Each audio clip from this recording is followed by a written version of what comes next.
A big part of my philosophy with both teaching and with parenting is to really allow the space for them to have their experience, to like absorb the world the way they see it. But I don't hope they do anything. I don't hope their grades or anything. It might be blasphemy for some people. I just want them to be fulfilled. What do we do for those kids who feel like they're just fish out of water when they go to school? Talking to the teacher and creating this collaborative, synergetic resolution is definitely the way to go. I don't like when parents say, yeah, I didn't like school that much either. You just got to get through it. You might end on that, but what's happening now is most important. And there can actually be solutions to help support the foundation. Enlisting the teacher, I think, is a great idea in terms of any sort of connective thing there's my wheelhouse, is getting the teacher involved in a sense to say, so I really love when you think out loud about these certain math problems because your mind is so creative, using her name frequently to create that sense of understanding and belonging. And then calling back to that the next day or the next week. It's like, do we have a creative solution from our friend seated in a row 2? This would go a long way. And then throw little creative slang in there, get them laughing, and all of a sudden you have community. All of a sudden you're creating culture from the teacher's standpoint. The teacher is everything, especially at the elementary level. What you just described is, to me, advocacy. So on one Advocacy. part, Yes, I'm ma'am. advocating for my kid, but then also I've been kind of leading the witness, so to speak, and her advocating for herself. Yeah. Today, ask Miss So-and-so about that thing we talked about, remember? Right? And so I've given her opportunities to go up to the teacher, have a one-on-one conversation. Hey, remember this thing we talked about that we were going to do? So teaching her to advocate for herself. And so, how would you kind of train your kids and any kid to really be that advocate for themselves while mom and dad aren't like over their shoulder at school?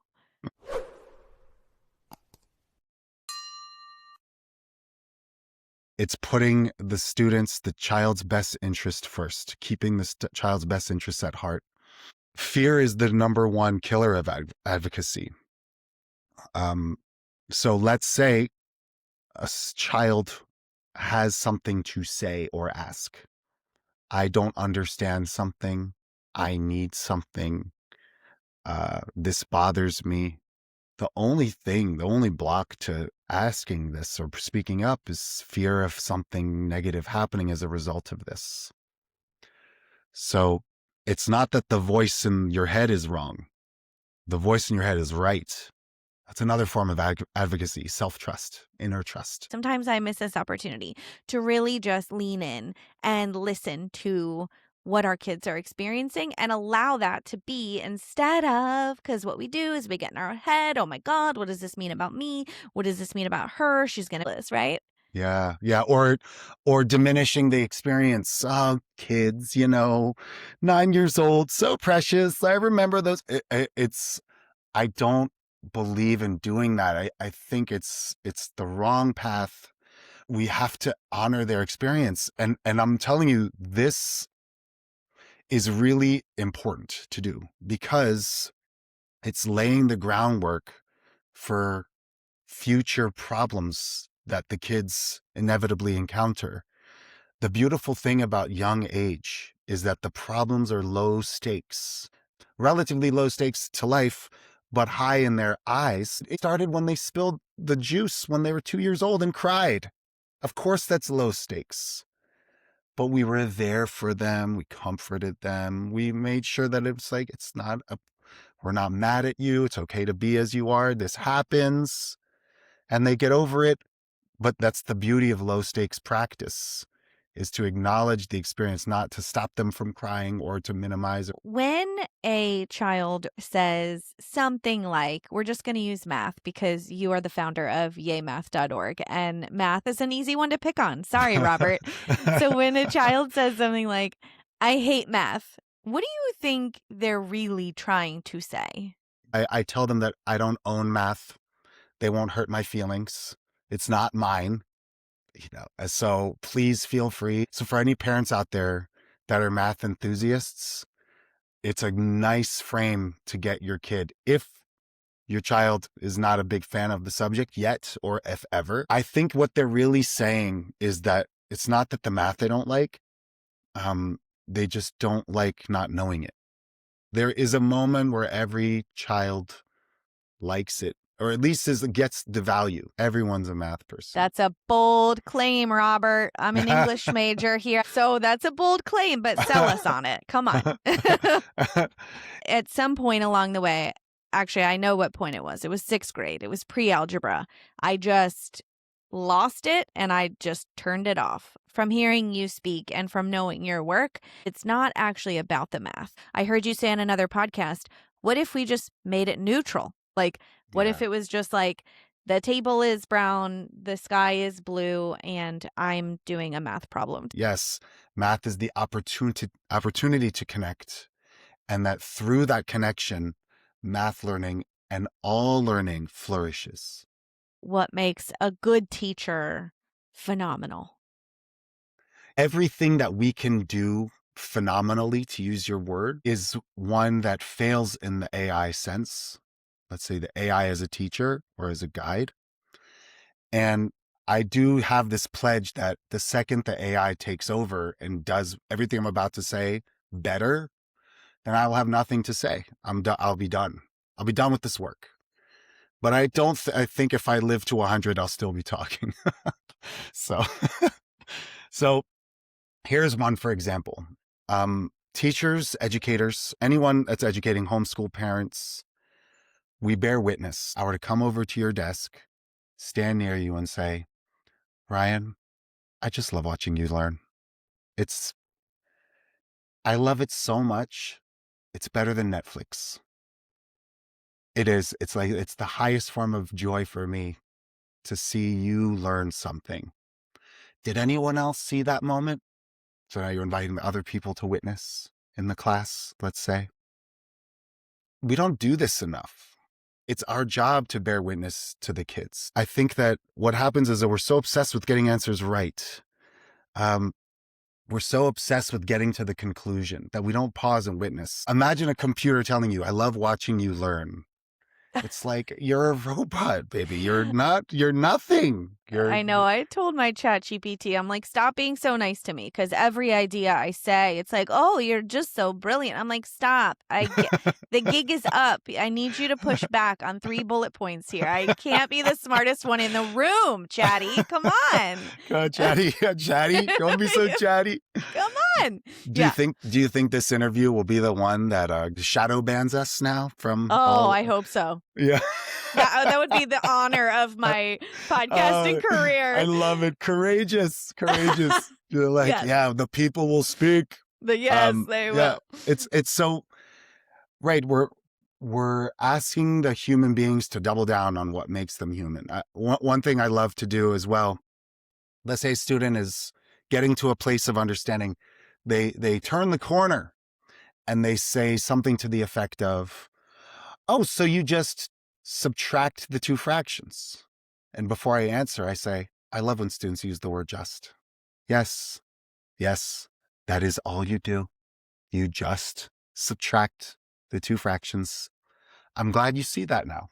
Wonderful. Yeah. So tell me what the answer is. So you're carving out this moment to witnessing. You're not just saying yes, you're giving them this thing where they actually turned a corner and you see it. You're right there. It's fleeting.